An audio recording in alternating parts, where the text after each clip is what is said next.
Max. Greg. Hit that air raid siren. It's time for Monday Morning Fallout.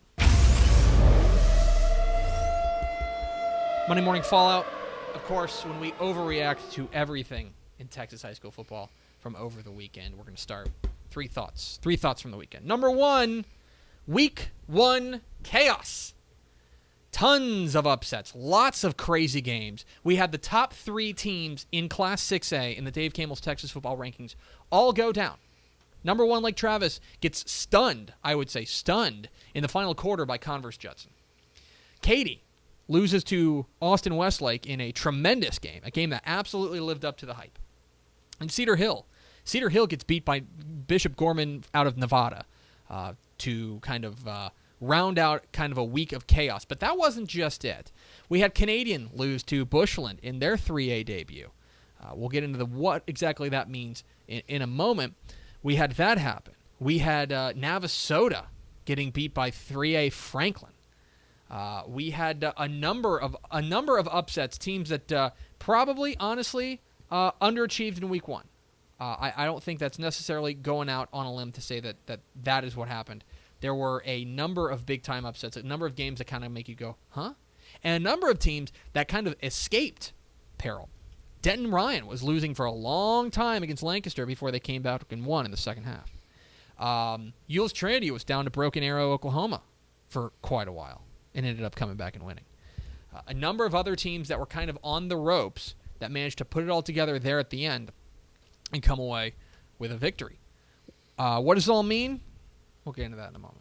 Number two, injuries. Unfortunately, one of the big storylines we have to pay attention to in week one of the Texas high school football season is injuries. We mentioned on Thursday's show that Max was out at the Mesquite Horn game, and Chris Robeson hurt his arm. Yep. Big questions about whether or not he's going to be back. We also had Jacob Palish, the quarterback out of Dallas Jesuit, who seemed to suffer a pretty severe arm injury as well. Yep. Austin Westlake quarterback Sam Ellinger has apparently torn two tendons in his knees. He plans to play on him, but tendon or meniscus? Meniscus. Yeah. We would be remiss if we said that's not a big deal, very, very big deal. Yeah.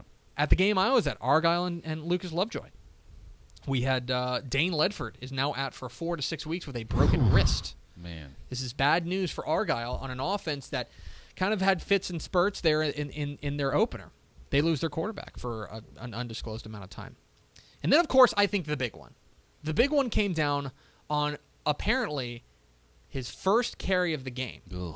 LaGrange running back J.K. Dobbins goes out with a leg injury. I haven't heard any updates on it. Goes out with a leg injury and comes back, and he's on crutches. I haven't heard anything else about Dobbins. Have you? No. I mean, I think the last I heard was that they were waiting for the swelling to go down to see. Right. They the last thing see how bad it was. Yes. The last thing that we saw, let's see, suffers an ankle injury against Liberty Hill. They said that the swelling was too high, but they're going to need to do more. It says it's a sprained ankle. We will see if it's a sprained ankle. Generally speaking, if you're on crutches, that may be a little bit more than a sprained ankle. We obviously hope all of those guys and everyone else who got hurt gets better very, very soon. But that's a tough thing. Injuries were a big storyline in week one. And finally, let's remember that this is a small sample size. Yeah. This is week one. There's going to be a lot of movement. There's going to be a lot of chaos. But this is week one, and two things. First of all, most of these teams are not finished products. These are teams that are still growing, still getting used to each other. So that is one thing. The other thing is, remember, they're still learning. They're still figuring out, like, the kicking game. The kicking game is such a key part of football, and usually the last thing that ends up coming up. So that's one thing to keep an eye on. The other thing is it's just one game. It's 48 minutes. Don't draw any huge conclusions based on 48 minutes of a Texas high school football season because there's a long way to go. So those are my three headlines. 3 helmet stickers. Going to hand out helmet stickers for every for each week. I got 3 helmet stickers to hand off. First and foremost, let's go down to the Rio Grande Valley. I told you, Max Thompson, that Victoria West and that Victoria East, thank you. Victoria East and Edinburgh Vela were going to put up points, right? Yep. And I was right. You were. We had a crazy shootout. Vela Edinburgh Vale comes away with the win, and a large part of that is running back Robert Guerra. Robert Guerra goes for 359 yards and 9 touchdowns. 9 touchdowns. Not bad. An RGV record, 9 touchdowns. Robert Guerra, helmet sticker for you. Another helmet sticker. Gilmer quarterback Poppy Brown. We talked about this with Coach Matt Turner on Friday, but I don't know if anybody had a bigger game and a bigger debut than Poppy Brown, the new quarterback for the Gilmer Buckeyes. 569 yards and 6 touchdowns passing. Another touchdown on the ground. Poppy Brown gets a helmet sticker from me. And finally, Friendswood quarterback Tyler Page. Friendswood quarterback Tyler Page is a guy that you need to know his name. He is a dynamo, and he went off in his opener. 315 total yards, 7 total touchdowns. That's a big-time playmaker there at Friendswood. Yeah. Tyler Page, helmet sticker for him. 3 teams that impressed me. 3 teams to watch. Yeah. St. Angelo Central. We're going to talk to the head Bobcat here, Brent Davis, here in a moment.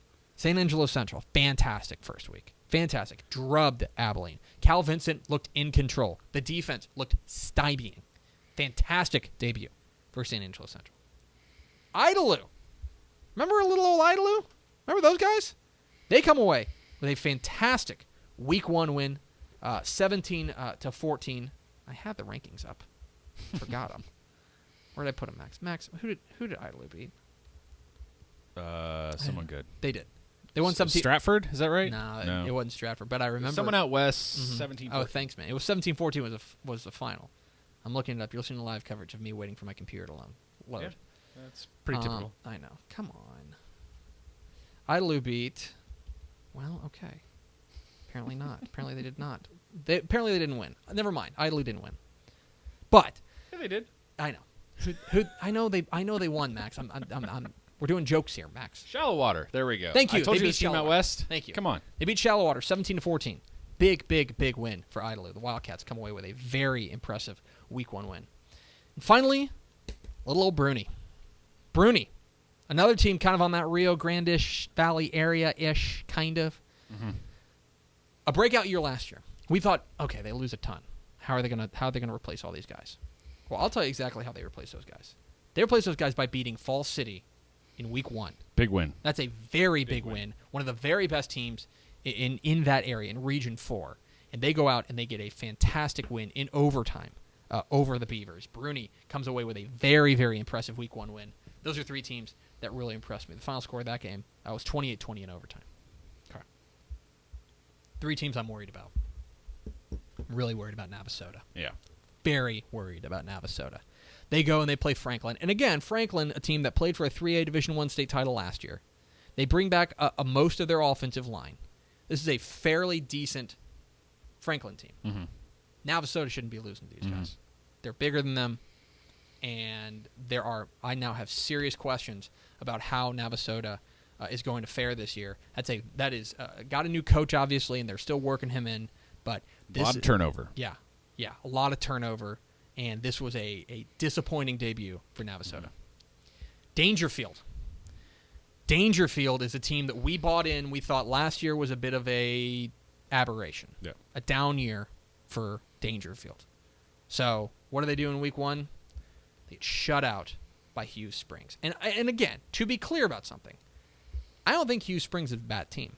In fact, I think Hughes Springs may end up being pretty good. Yeah. But when you come out, and we've already got question marks about you, when you come out and you get shut out in Week 1, that's a red flag for me. It's tough. I've got a red flag up for Dangerfield. And then down in the Houston area, A little off the radar here. this was something that surprised me and I don't think is getting enough play. Fort Bend Elkins, a team we had ranked in our top 25, a team that I had real considerable high expectations for. I thought that Elkins had a chance to have a real breakout year. Down there in the Houston area, could be a team that could be a force to be reckoned with. They lose to Dickinson, and Dickinson's a good team. I don't want to take anything away from the Gators because the Gators are a good team. Yeah. 51-14. There were a lot of red flags in that scoreline. 51-14, Dickinson beats Fort Bend Elkins. Again, I want to get back to one point I made. Small Week sample 1, size. small sample size. Yeah. But those are 3 teams that really worried me. That's Monday Morning Fallout.